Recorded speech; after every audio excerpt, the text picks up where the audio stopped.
Tallahassee Community College. I'm also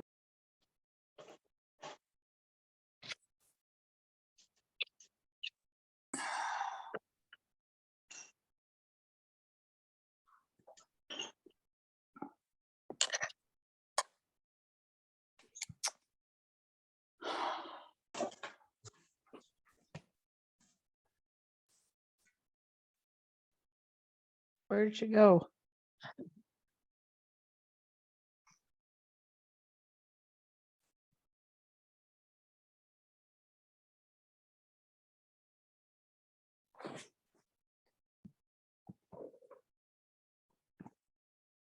I'm contacting her to see what happened.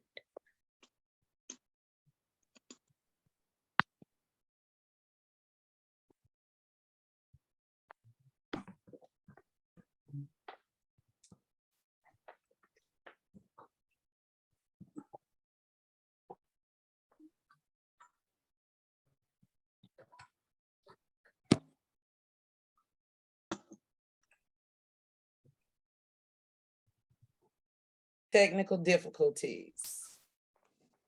So let's get back in here. I'm going to share my screen again for you.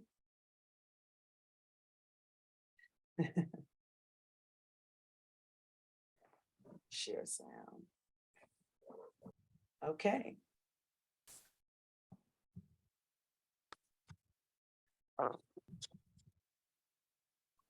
So once again, my name is Talia Cotton. I have, as she said, she kind of read my profile. But one of the things that I always like to start off with is I'm a Southern girl to the roots of my, from the top of my head to the soles of my feet. I'm originally from Florida, Tallahassee, Florida. And so I always make sure I show up as my authentic self. So you will get a couple of some y'alls and some fixing twos and some things of that nature, but be mindful that that's just who I am. But I want to make sure that you understand that I have the experience that I can provide you with some strategies that can be useful in your day-to-day instructional modes. So with that being said, let's go ahead and get started. Let's talk about our norms. Be present, be respectful, be engaged, be focused, and be a participant. This is an ambitious training. Though we have about an hour and a half with each other, I still want to make sure that I'm giving you all of the strategies that I have for you today. It's okay if we have what's called non-closure, meaning we might not get through them all, but I have provided you with a bank of resources to support you. Also, we will have technical difficulties. That's okay. We just get through them. One thing I think COVID has taught me is that when we have technical difficulties, to not stress about it. We just keep on going. If you can, please keep yourself muted unless we're having a chat time, so that way we can keep visual and verbal distractions down. If you have any questions, please take a moment to get a pencil and paper or some type of writing utensil so that you can jot those questions down. So at the appropriate time, I can answer those questions.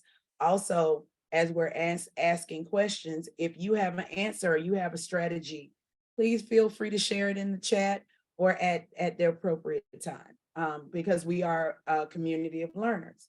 I am the facilitator. I know what I know, but I also know that I'm surrounded by a group of educators that have some insight into this topic as well. And so if you have some answers, please at the appropriate time, I share those answers. And so let's talk about what we're going to be doing today. First of all, pronunciation and fluency. We're going to talk about that. We're going to look at just a snapshot of the brain and reading. Then we're going to dive right into some pronunciation and fluency strategies. If you would like to see the presentation, I have a bit.ly for you. So bit.ly / start from the bottom. And so you can grab that presentation and start walking with me through it. And so let's get started. The foundations of reading. So the National Reading Panel identified 5 key concepts that are core to effective reading instruction. And so while I won't go over all of them, I do want you to pay attention to the top three. So phonemic awareness, phonics, and fluency. Those are the foundations to help a student be able to have a great vocabulary development and comprehension. And so starting from the bottom talks about building in strategies in your instruction to support maybe some holes that they might have in those three pillars. Because if they don't have those pillars strong, they will have difficulties with vocabulary and of course with comprehension. And so that's the purpose of this, is how can I, in my secondary, in my adult ed, in my ESOL class, in my GED class, provide this type of foundational support, but not stop the grade level content. And so that's the goal. Everything that I'm providing for you will keep you at grade level, but fill in those holes that a student may have. And so let's talk about pronunciation. Let's level set what that means. And so pronunciation is the way the reader makes the sounds of the words, right? And so as an example, can I have a volunteer to tell me how to pronounce those three words up there? And you're welcome to pop on in and tell me how to pronounce those words. If you'll raise your hand and tell me you want to be a volunteer.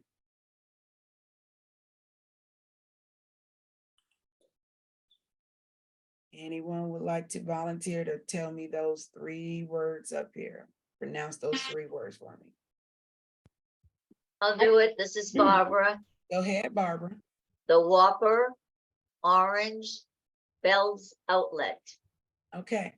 And so a couple things I want you to notice how she pronounced those words. She's pronouncing them the way the actual company and the way we've all decided how those words are going to be pronounced. However, the reason I brought those three words up is because my grandfather, who's a brilliant man, he has a master's degree in math. He was an educator. For my whole life, he pronounced Whopper, Whooper, right? I understood what he was talking about. If he said, Talia, when I could drive, go get me a Whopper, go get me a Whooper, I knew what he was talking about. Go to Burger King and get him a hamburger, right? He also pronounced the word orange as orange because he's Southern, right?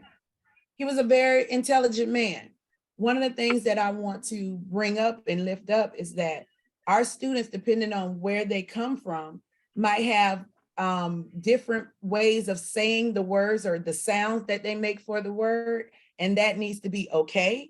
But we also, as educators, want to make sure that we are providing them with the pronunciation that is that we've all agreed on, specifically businesses and in certain contexts, content areas that we've all agreed on that that's how we say that word.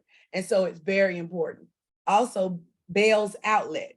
My mother would always say the word bills, because to them, B-E-A-L-L-S spells bills. But the company says that it is Bell's Outlet.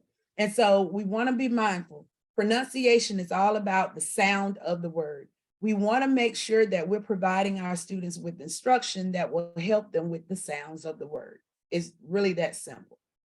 And so we do that because depending on what we're having our students read, depending on what we're having our students engage with, there might be some words that are really tricky for them. While we might know the word constitution, ensure domestic tranquility, we might know those words. We might have students that don't know those words, and as they're trying to read, they stumble on certain words and it hinders their ability to comprehend, right? It lifts up the cognitive load. And so when we provide strategies that deal with pronunciation, we slowly but surely lower the cognitive load of the reading task. And that provides our students with a lot of confidence, and it allows them to comprehend because they don't have to spend all this time trying to figure out how to pronounce the word that they're reading. And then we have fluency. Fluency is the ability to read with speed, accuracy, ferocity, or proper expression.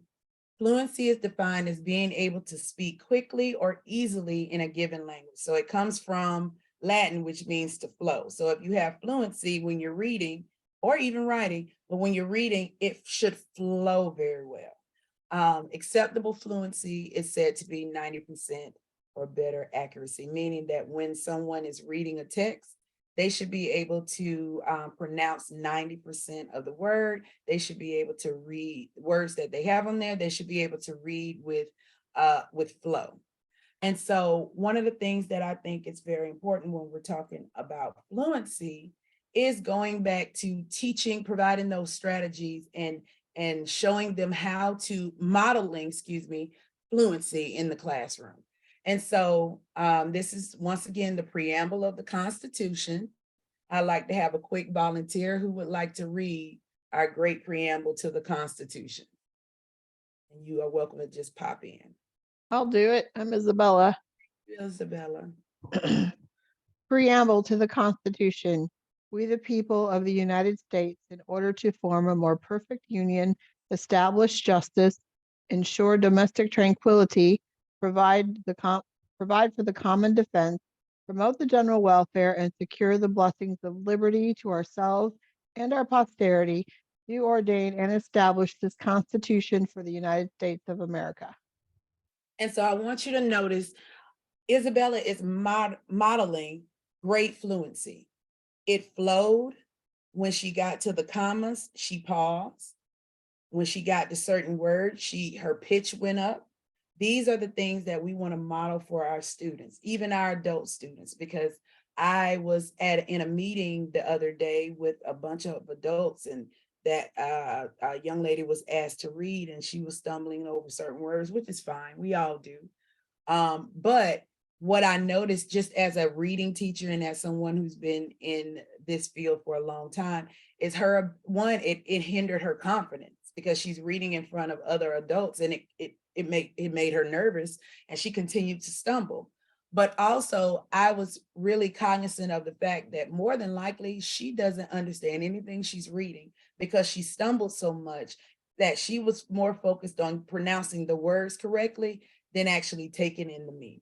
And so those are the things that we want to kind of hinder for our students, that they don't have to struggle so much to take in the words or take in the meaning of the text, because we've already front loaded some strategies and some skills that they can use to lower that lift again.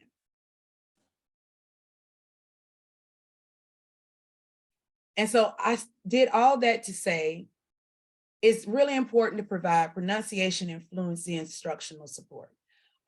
Readers who struggle with pronunciation and fluency have a harder time comprehending text. They spend a lot of time trying to process the word sound instead of trying to understand the meaning. And I've said that before. And so it's very important that we provide them with additional instruction.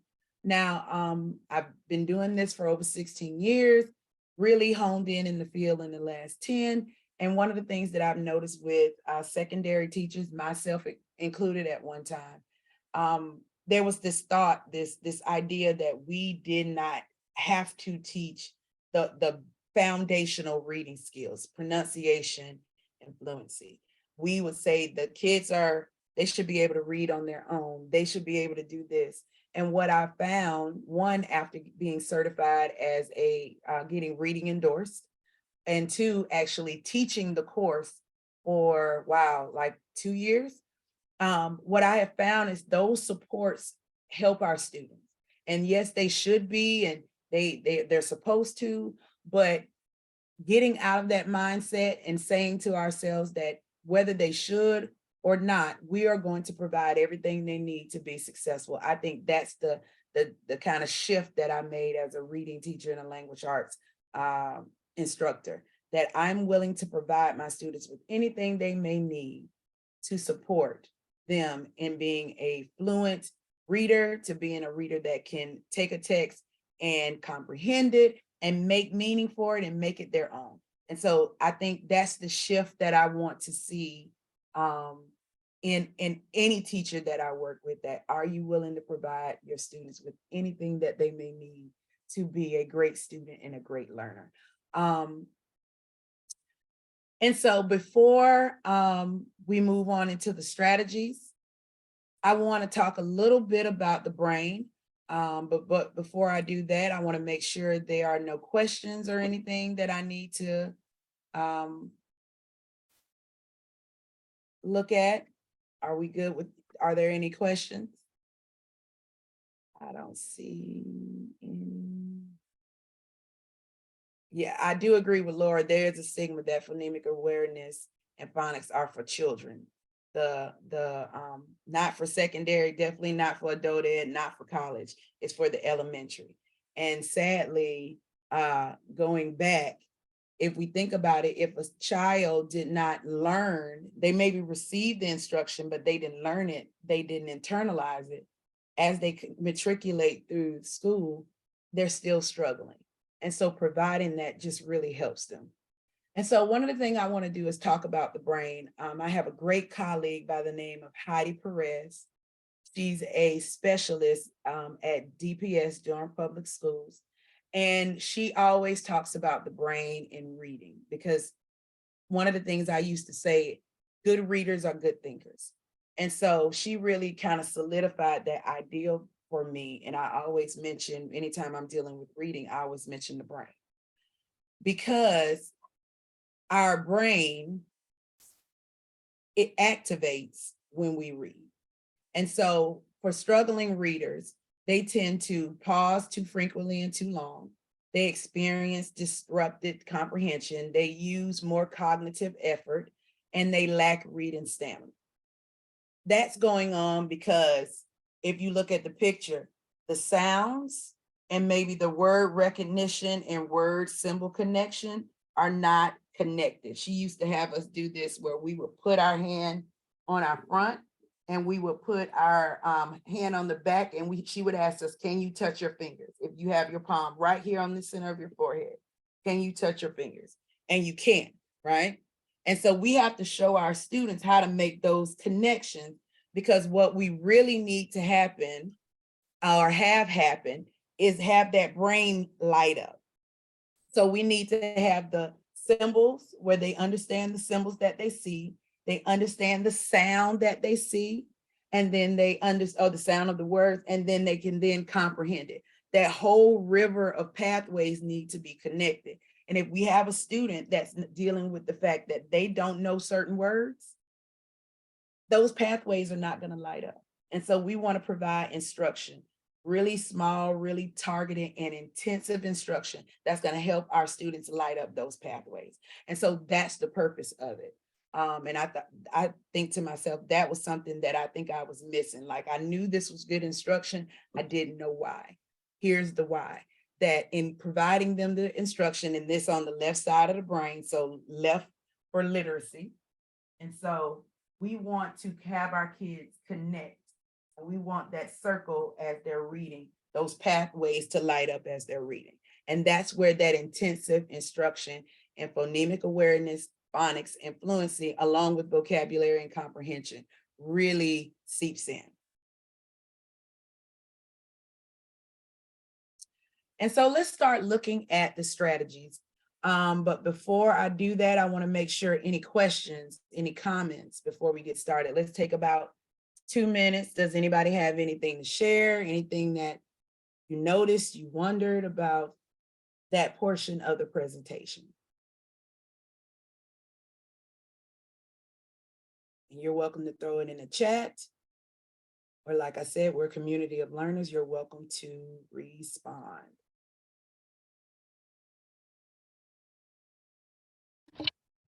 If I may ask a question, if there is existing phonic awareness and phonics in instruction, and a teacher is choosing to bypass their students from it, what strategies or reasonings can I provide to that instructor, saying this is actually important and it will make a difference as they go through to more complex reading instruction and materials? Okay, Laura, let me make sure I'm hearing the question correctly. If there's a teacher who wants to bypass providing those foundational reading strategies for their students or instruction for their students, what kind of rationale can you give that teacher to say that this is important, correct? Yes, that's correct. So I think we need to go back to, let's see if I can go back to that. Let's go back to the brain. That if we have a student that is struggling with pronunciation, then it's never going to reach comprehension, period.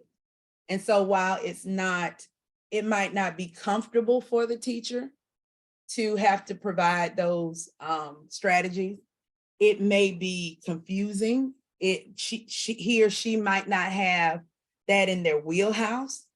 We do know that if a child or a student does not have the phonemic awareness, they don't have the phonics, they don't have the fluency down, which affects their fluency, it's going to adversely affect their comprehension.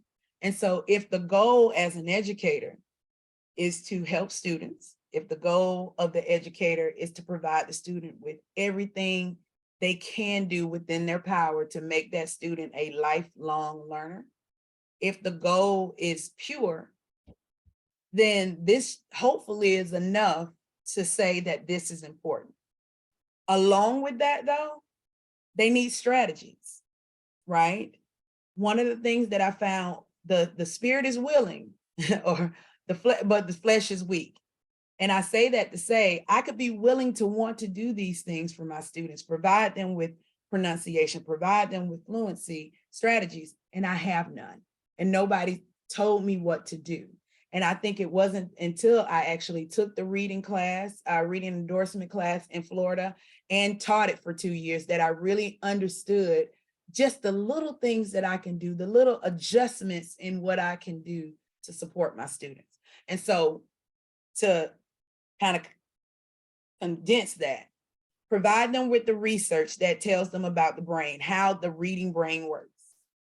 Provide them with the strategies that they can add to their instruction that can support their students. Was that helpful, Laura? Yes, absolutely. And I'm also curious if them for struggling readers, if they're actually kind of testing their students for phonemic awareness and they're seeing or recognizing that's the cause of their students struggling, if they would be more open to the idea and having, receiving then strategy, putting that in place as well. Correct. And so a lot of times, depending on the type of the grade level you have, a quick way to figure out if something is wrong is have a student read to you. And I'm quite sure a lot of people have heard that already.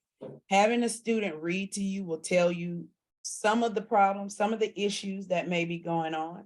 And so that's a quick way to do that. And it's not hard to do that. I think if you are going to have a student read to you, you want to do it in a way that makes the student feel safe. So having them, I used to do something called data chats, and I would have the student read to me in the data chat so that I can see what's going on. When you're in a small group, you can do that. But if you see a student who are having comprehension issues, that would be a great thing to do, to just see if some of the foundational skills are at play. With that, we will go ahead and move into the pronunciation and fluency strategies. I have 4 good ones that I think will be helpful for you. And so the first thing we'll look at is pulling out terms. Pulling out those terms help with supporting pronunciation and increasing fluency. And so when we pull out the vocabulary terms, there are many ways you can do that. Research has said you should pull out about no more than 5. That's what research says. I tend to do a lot more than 5. I tend to do too much, I think. My students used to say, Ms. Cotton, is too much. But what I will say, you want to make sure you're pulling out the words that are going to hinder a student's comprehension. You also want to pull out those words that you think they might not know or might not be able to pronounce. And so while there are 3 levels of tiered vocabulary that we can look at, specifically the comprehension words. That's the one that I want to look at tonight or this afternoon. I want to look at how to pull out those comprehension words, pull out the words that are going to be important for understanding and comprehending the unit or the text. And so we're going to do something called a chat race. And so in front of you, you have the Bill of Rights. This is the Sixth Amendment. And if you are going to provide this text to your learner, think about words that you would pull out to support pronunciation, meaning I think my students might have a hard time pronouncing this word, right? And think about fluency. What words would they stumble over as they are trying to read? And so I pulled out a word. Here's my example. Think about words that you will pull out. And so I want you to pull up your chat. I don't want you to put in anything in the chat just yet. We're going to have what's called a chat race. And in a chat race, you are going to type without hitting submit all the words you think that would be great to pull out to highlight for your students in order to help them with pronunciation and fluency. Okay. And so I'm going to give everybody about, let's see, I think about 30 seconds. And I want you to grab all the words you can, but type them in the chat, but don't hit send. We're going to hit enter all at the same time. So we literally have just a barrage of words. And so I'm going to give you 30 seconds. Read the Bill of Rights. Pick out the words that you think would be helpful to support your students in pronunciation and in fluency. And ready, set, 30 seconds. Start typing, don't hit send. Take 30 seconds.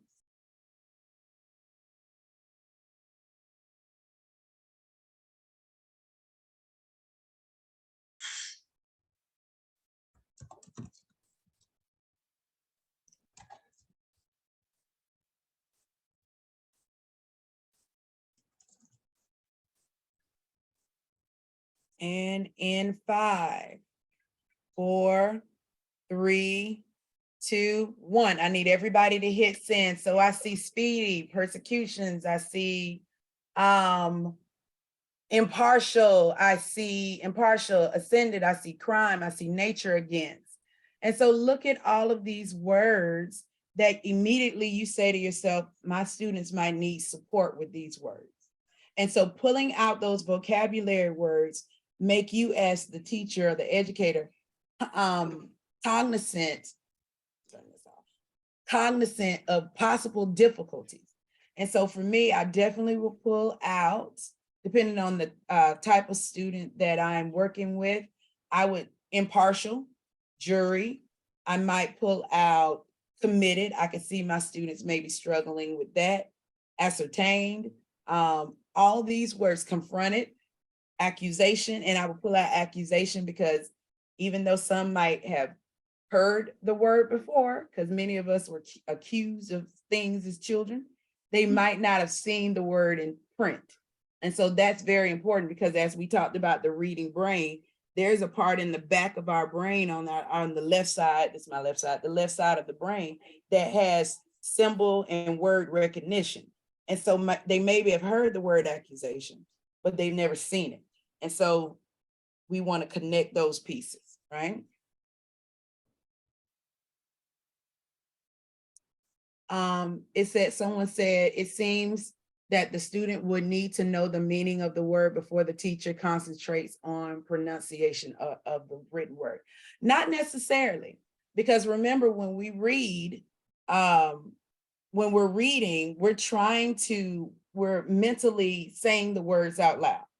And so if in our head, right? And so if I don't know in the Bill of Rights, Amendment 6, in all criminal so see the stops. If I don't know how to pronounce it before, if I'm just looking at this, I need to know how to pronounce that word. And so as you'll see some of these strategies, we will pull out knowing the definition. We will do that. But that first, and it's a strategy I'm kind of previewing for you, but that first read, definitely, we need to make sure they're hearing those words that we think they might have difficulties with. And that is a quick insert of an instruction just to support those learners who might stumble over those words, might stumble over cues. Is that accuse or excuse? I don't know, Ms. Cotton. I know what a trial is, but in part, I don't know that word. And so every word that they can't pronounce readily, they're having to stumble. That cognitive demand is so high until by the time they get through it, they're tired and they've never reached. They maybe have seen a couple words that they know. They maybe know the pronunciation of a few, and you got a few stragglers, but they never got to that comprehension piece that we want them to get to. And all of that has to work together. I have one more. Correct. And that might be something you bring up, Nancy, that there are certain spelling. And I think that might be a great way to, go into making sure we're cognizant of the words that might give our students some struggles. And so we're going to move on to another strategy, but that is a very quick strategy. And honestly, I wholeheartedly recommend putting that into your daily practice. I always pulled that word. So I'm an English teacher. I taught before going into coaching. I taught English 2, which was a test taking course, right? So I knew that my students had to read something and they had to have certain strategies going on in their head. I had to expose them to a lot of vocabulary. I had to expose them to things that would make reading comfortable for them when they're away from me. That's something I did all the time. Every time I had a text, I pulled out those words that I thought my students needed to know. I pulled out those words that I thought they would have difficulty dealing with.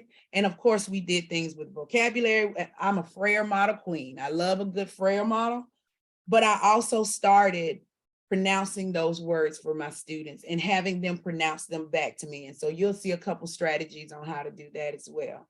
Laura said, expand on the history of the word. Sounds like fun to highlight it. Make a lesson. Yes. So etymology, very important.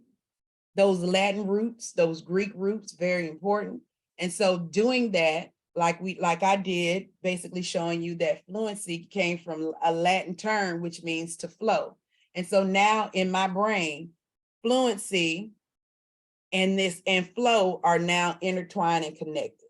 And so that's, if I can do that for myself, because I'm an educator, think how great that would be for our students, right? So let's keep going. We're going to be looking at focused pronunciation support. That includes intentional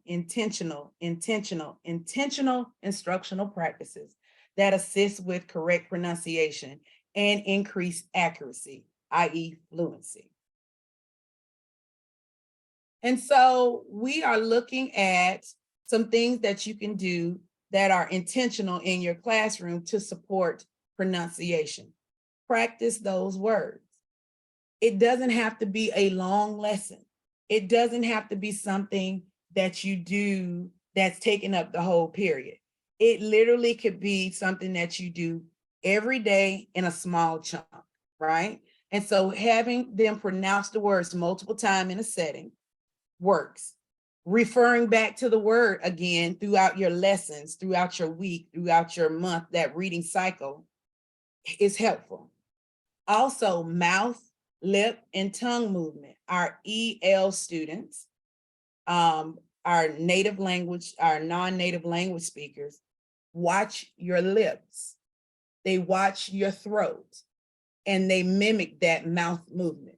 So being conscious of how you're saying the word, letting them watch your mouth move. Notice that I am doing another strategy. I'm talking or speaking slowly and clearly. You can see my mouth move. Exaggerate that sound. Separate those syllables in the words, the sounds, the phonemes. And you also want to link the pronunciation back to the text, right? And so this is something that I found really interesting. This is a commercial, and there's a word that modeled pronunciation instruction. So I'm gonna show this to you and let you see something that you could totally do in class.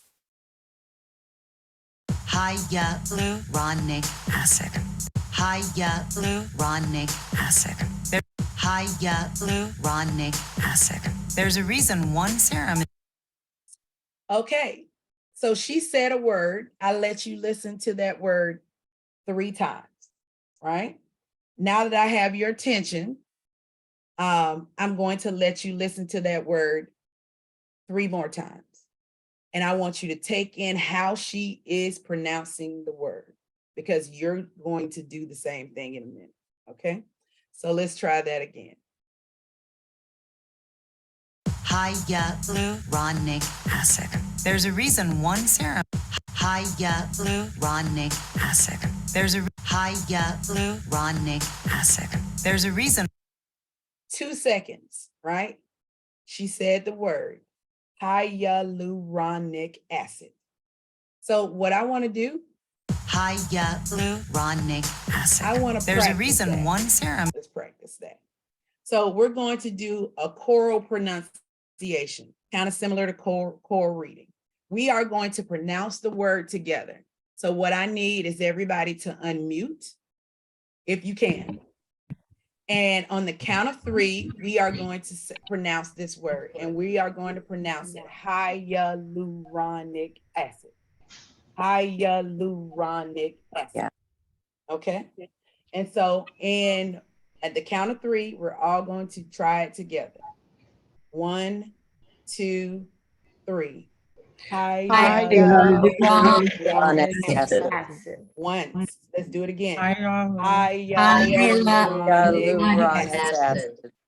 One more time. Hyaluronic acid. Hyaluronic acid. Okay. Hyaluronic acid. So go ahead and mute yourself again for me. And it can be as simple as that. For our teachers who, so like I said, I'm Southern, and there are certain words that my mouth does not like to wrap around. I don't have to be the knower of every pronunciation of every word. That's why God made Google. And that's why we have videos like this to help me when I don't have this in my wheelhouse. And so it can be something as simple as letting them see a video with the pronunciation of the word.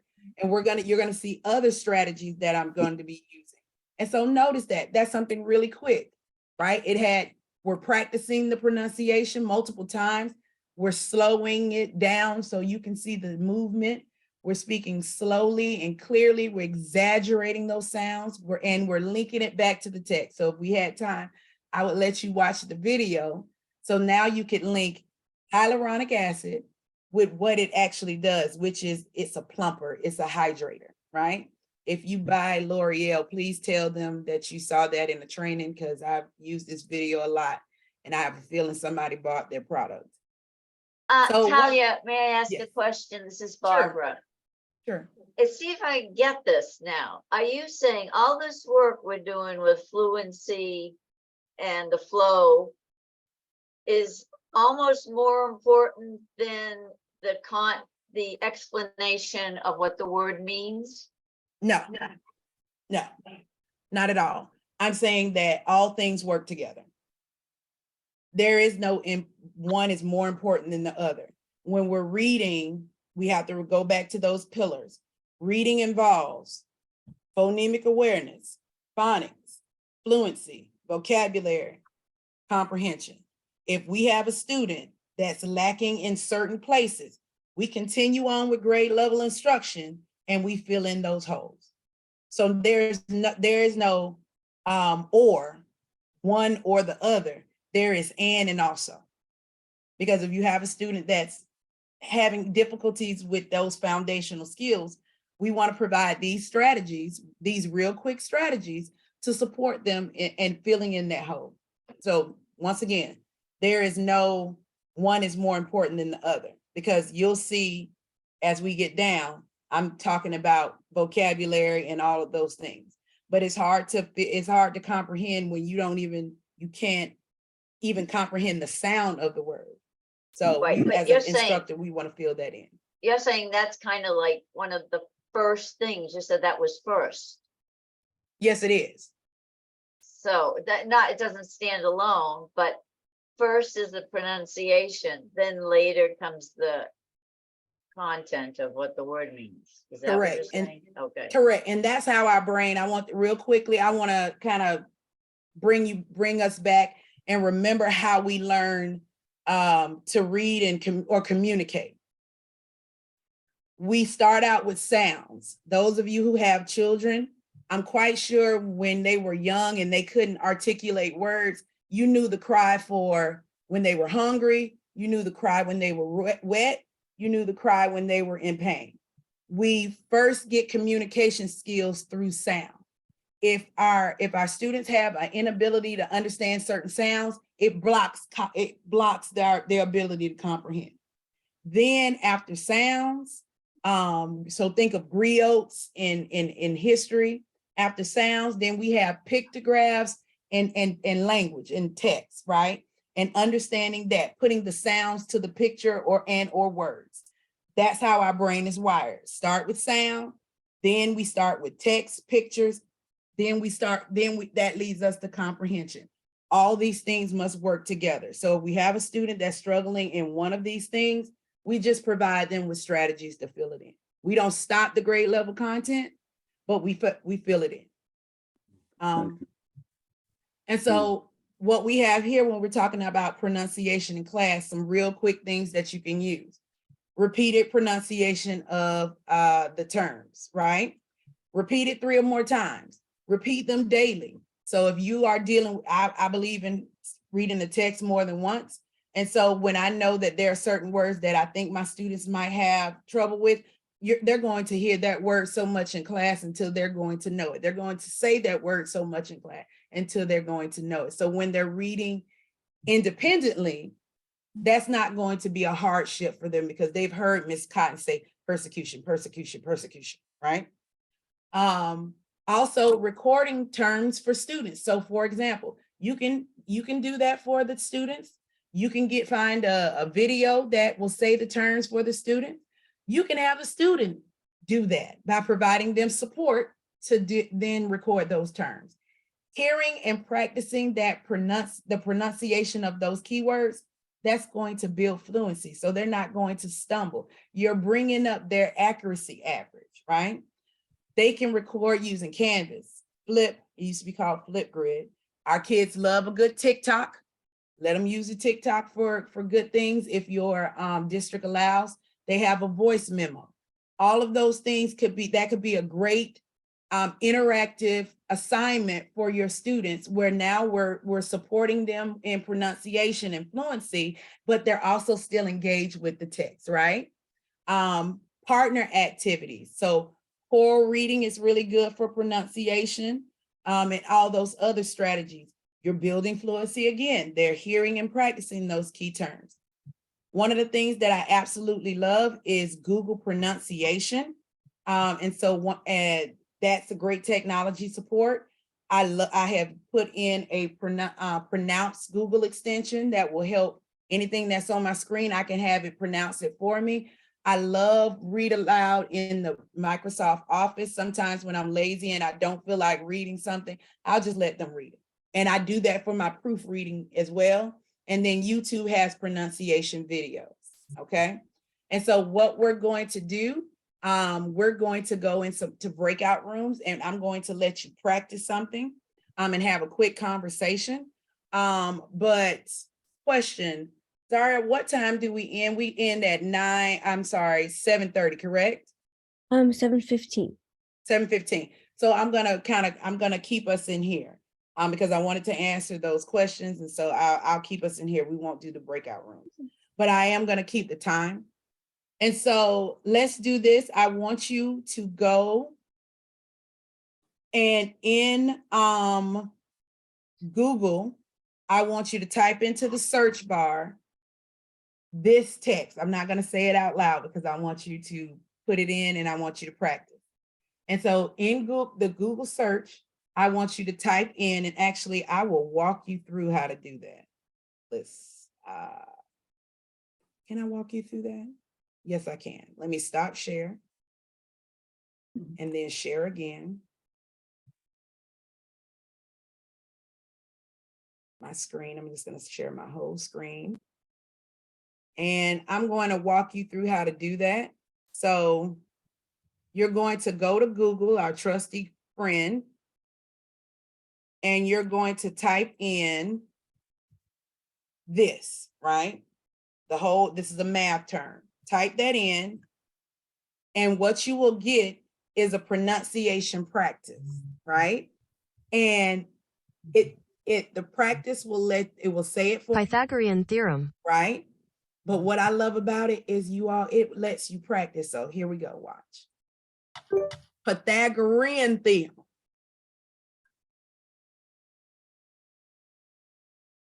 And now it's telling me, hey, okay, you said this incorrectly. Here are some things that you can do to say that word correctly. So what I want you to do is I want you to practice that. Type that into Google. Let's take about 2 minutes and let's practice that. And I want you to think about, how can I use this in my classroom with my students? How can this be a pronunciation support, right? And so once again, type in this phrase that I have in there. Make sure you put the pronunciation part at the end so this practice can come up. And actually mute yourself and practice it. Practice saying it. See the helpful hints that they give you and how to improve. And think about how I could help my students. Let's take 2 minutes. Starting now.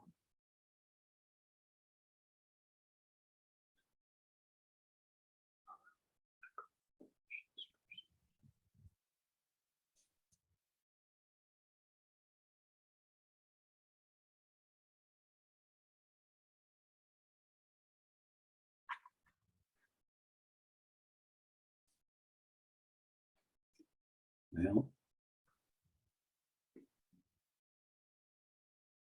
Creation.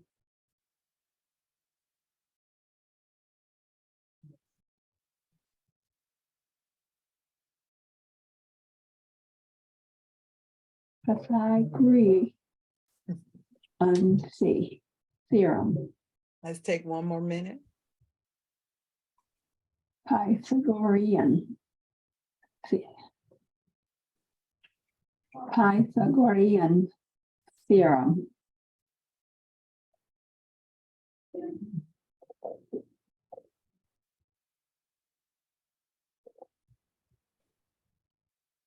Pythagorean theorem.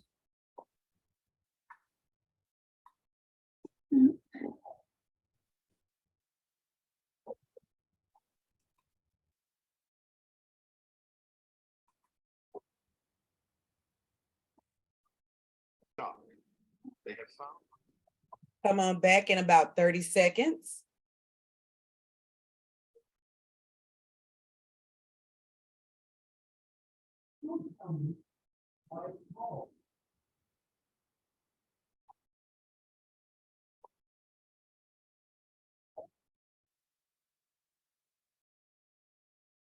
And 5, 4, 3, 2, and 1.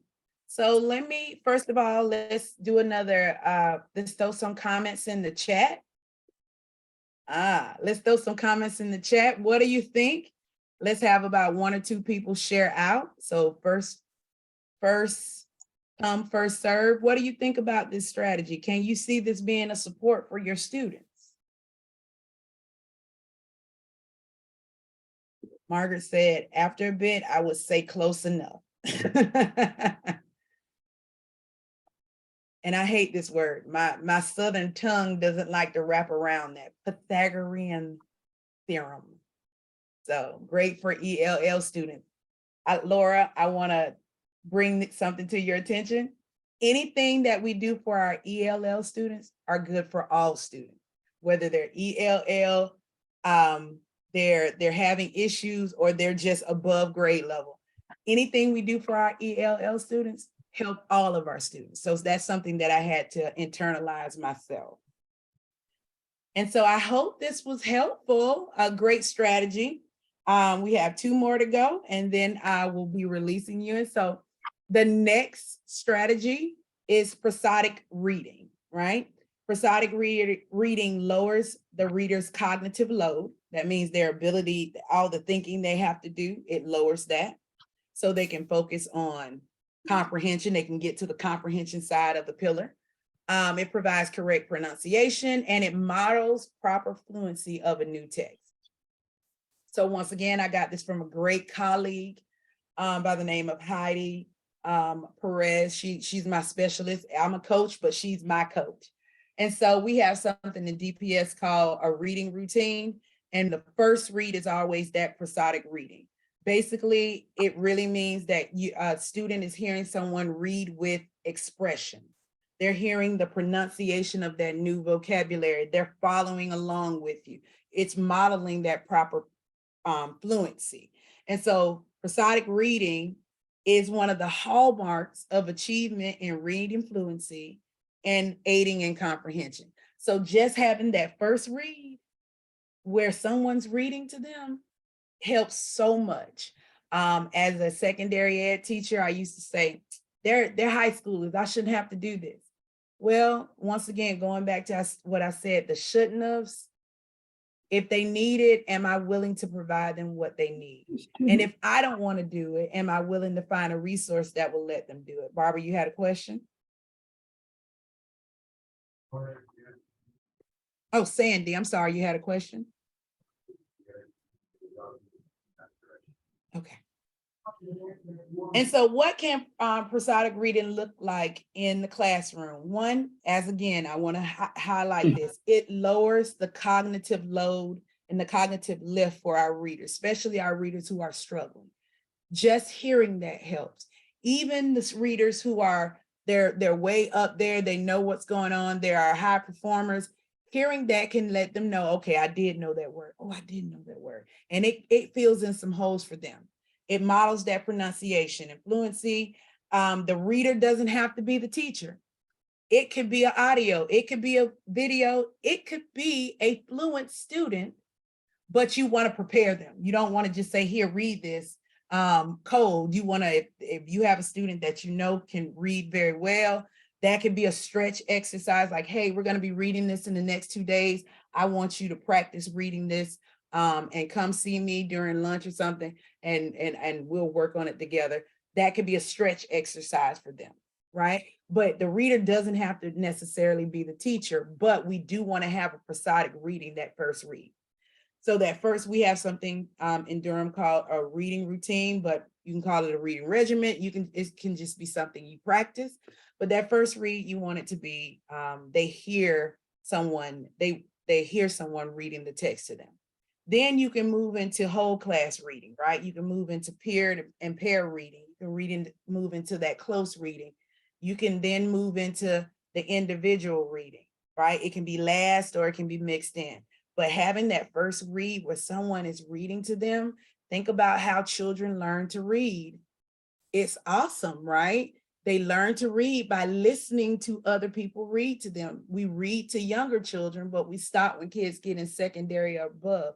We still need that modeling for fluency. It aids them so much. And so once again, I'm not gonna move you into breakout rooms. We'll do this here. And so what we're going to do is you're going to mute yourself and you're going to read quote 1 or 2, it's up to you. Practice reading it with expression and accuracy, rate, pause, and stops. So read it with fluency. Use Google pronunciation to support you with unfamiliar words, because even though we're educators and we're degreed having people, we don't know all the words. Some words we don't know, and that's okay. And so use that as a support for you as the teacher. I definitely do. And in about 2 minutes, what we're going to do is come back and I'm going to cherry pick and ask someone to read quote 1, if they chose that, or quote 2. And so once again, here are the quotes. One is a math quote with that same word we were struggling with. And then we have a social studies one. Take about 2 minutes. I'm gonna start the timer. Take about 2 minutes. Pick the one you want, practice reading it, and be ready to read it like you're reading it to a class of students. You're a math teacher and you're telling them something from your textbooks. You're a social studies teacher and you're reading them something from the textbook. Okay? Practice reading, come back in 2 minutes and be ready. I'm gonna call on at least 2 people. With that being said, you have 2 minutes, mute yourself and practice. Pythagorean theorem.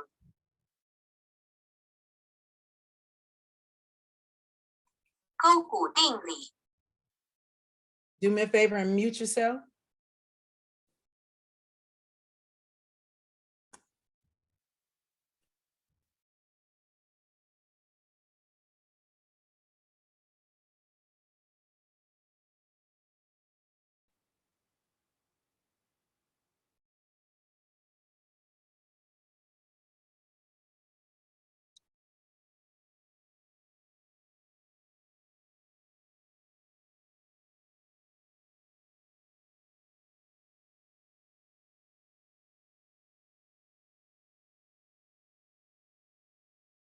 Take about 1 more minute. Practice reading your quote.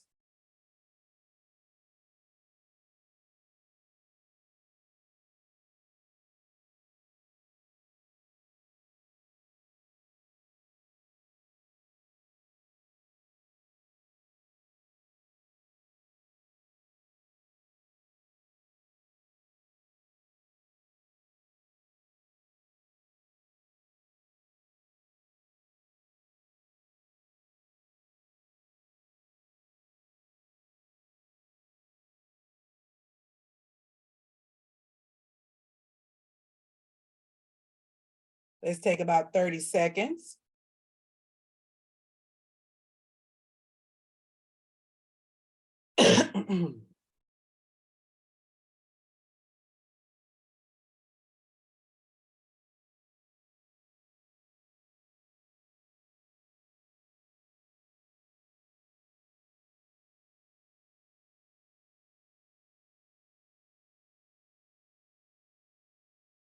And coming back in 5, 4, 3, 2, and 1.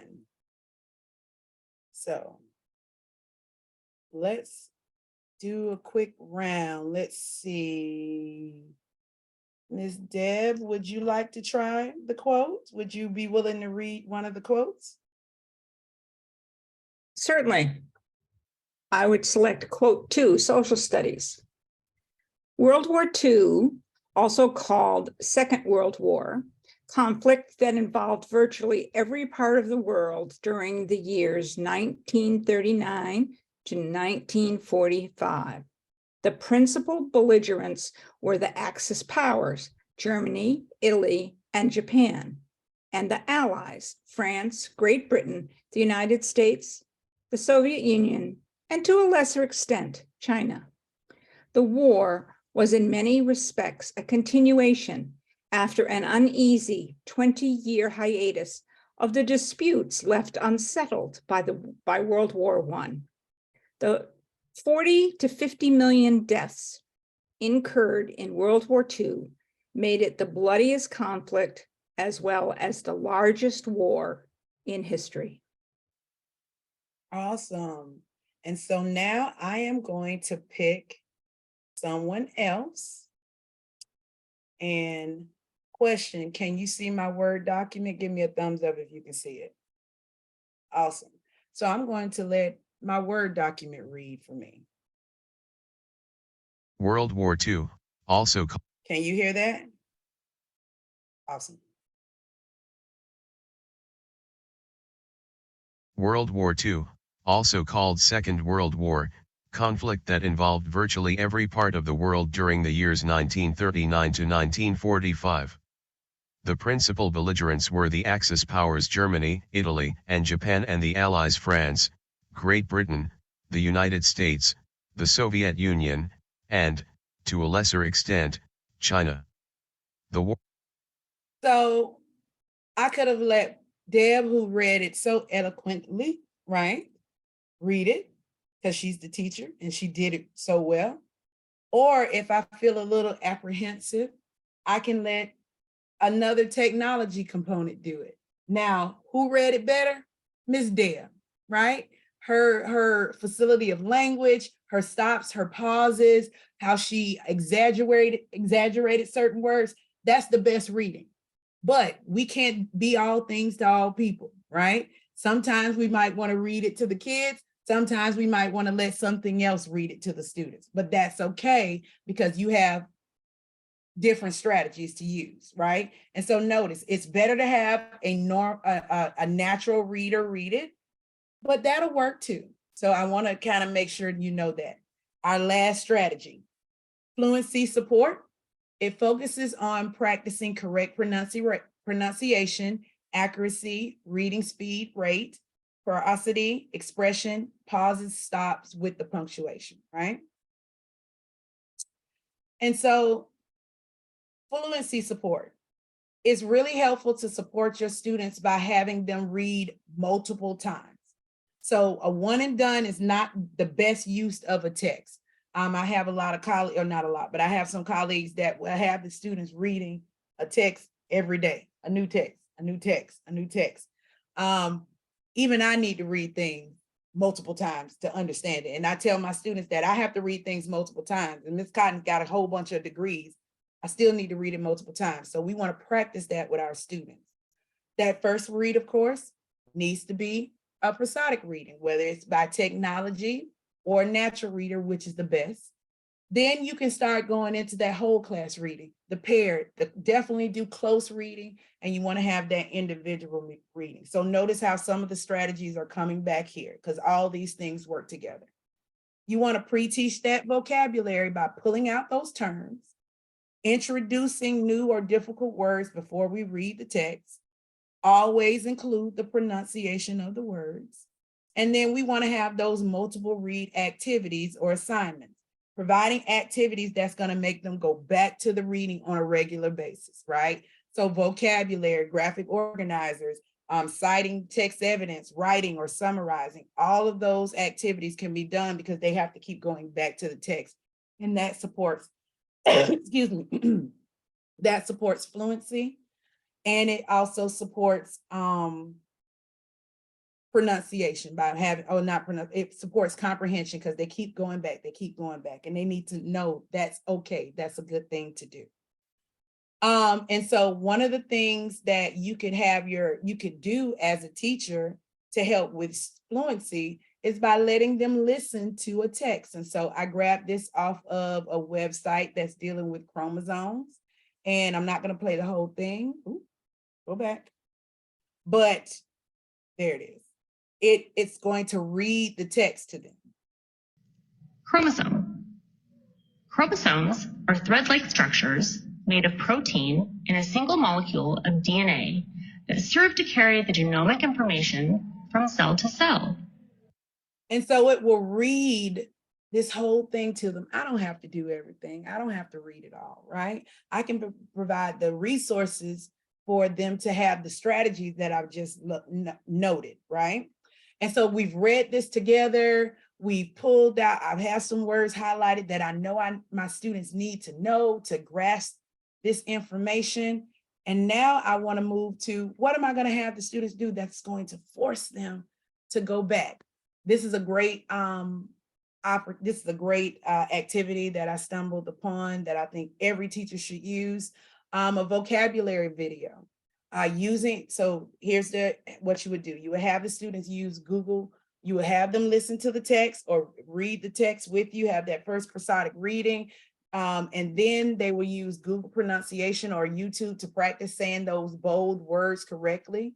And they're going to make a video. Let's talk about what's going to be in that video. They're going to pronounce each bold word correctly. They're going to speak the definition. In order to speak the definition, they have to find the definition. They're going to read the whole text to the end. That's dealing with fluency. telling them to go back and listen to the audio of the text and practice reading it. So now I'm making them do all these things with vocabulary, definition, reread it, right? Next thing, main idea chart. Read the text, find my main idea, find my details. I have something I used to do with my students called a quote and paraphrase. It's I think it's a 5-sentence excerpt. You're going to paraphrase every line. And I take them through this graphic organizer to help them do that. And so that's making them, there's 3 activities where you have to go back to the text. We're not doing this in one day. This is over a week or even 2 weeks of them doing that. They're doing the vocabulary video at the beginning, right? Before we kind of dive in and we're looking for the minutia.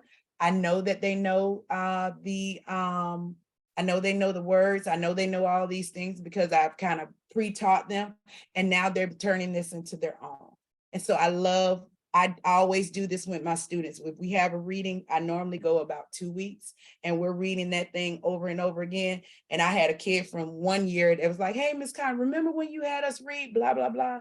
Because we did so much with it until it was just like, right? They internalized the information. And so, ladies and gentlemen, we are come right on time to the end of our time with each other.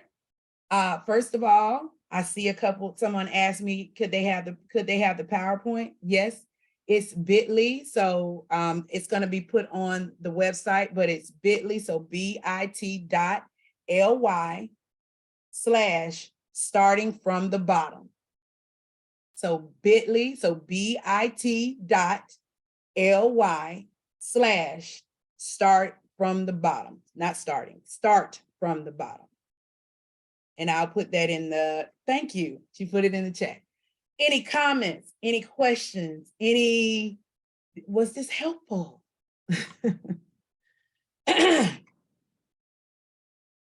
Laura gave me a thumbs up. Awesome.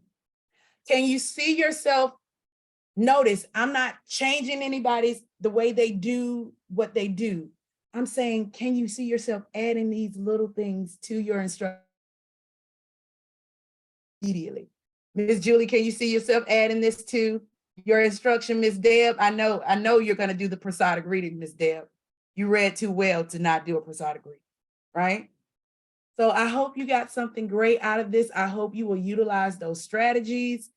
And you're welcome. If you have my contact information from the PowerPoint, you're welcome to contact me at any time in any of those. I love that Miss Nancy says she's definitely going to pull out those words and do those multiple readings. That right there, pulling out the words, doing the multiple readings, that lowers cognitive load so much for all of your students, even those high flyers. And I just learned that literally by taking the class and putting that into practice. And I can tell you, I have had success with test taking students for over 10 years. And that moved my game up by doing these things once I learned that. So, excuse me, pollen season. But I hope that helped. Other than that, that's me. I'm glad you all enjoyed it. I love the strategies. I will use them with not only exactly, but with all students. Remember, anything you do for your EL students and anything you do for your ESC students, it works for all students. All students could use extended time. All students could use, what are some of the other accommodations? Small group testing. All students could use that, right? All students could use pictures, right? Because that's an EL strategy, right? All students could use slowing your speech down so that they understand what you're saying, something that simple. And another thing I'll give you in my last 2 minutes, one thing at a time. You do not have to do everything. So this was my motto. Every year I did one thing new with technology and I did one thing new with reading. Every year, starting about 10 years ago. That's why I'm kind of good at this, because every year I'm one thing with reading and one thing with technology. And it is beautiful, the growth as an educator that it brings by just expanding your horizons and trying something new. And this is what I used to say, if it doesn't work, oh well. least I tried and then it didn't work for me. So that's something I absolutely recommend. And I'll turn it back over to you. Right. Thank you all for joining us today. I just wanted to turn your attention to the chat box again. I did send a survey, and within that survey, you can find the certificate request link. If you don't see it, please just raise your hand or shout out and I can send it again. Somebody, I'm sorry, go ahead. That was all for me. Thank you. Somebody asked me, would I recommend some readings? So I will not only recommend readings, I'm going to give you a resource. Go to, not Khan Academy, Common Lit. Common Lit is your friend. And Common Lit has, it's commonlit.org. Could you put that in the chat for me? Commonlit.org. They have a plethora of reading. And they have audio piece. They have a highlighted piece. They have guiding questions. So as a student is reading, it will stop, give them comprehension questions or retail, like level 1, level 2 retail questions. And then at the end, it will give them some comprehension questions that are standards based. And when I tell you, that was my jam. I love Common Lit. So anything you're teaching, if you're teaching science, it has science text. If you're teaching reading, of course, we can do anything with reading. If you're teaching math, they have math-based text. Common Lit is your friend. And they've upgraded their site. It's time to go, but they've upgraded their site. They're providing lessons now. They have whole units now. So Common Lit. And if you see anybody from Common Lit, you tell them I sent you. Thank you so much, Talia. I know this was super beneficial for all of us. And I hope you all have a great rest of your evening. Bye.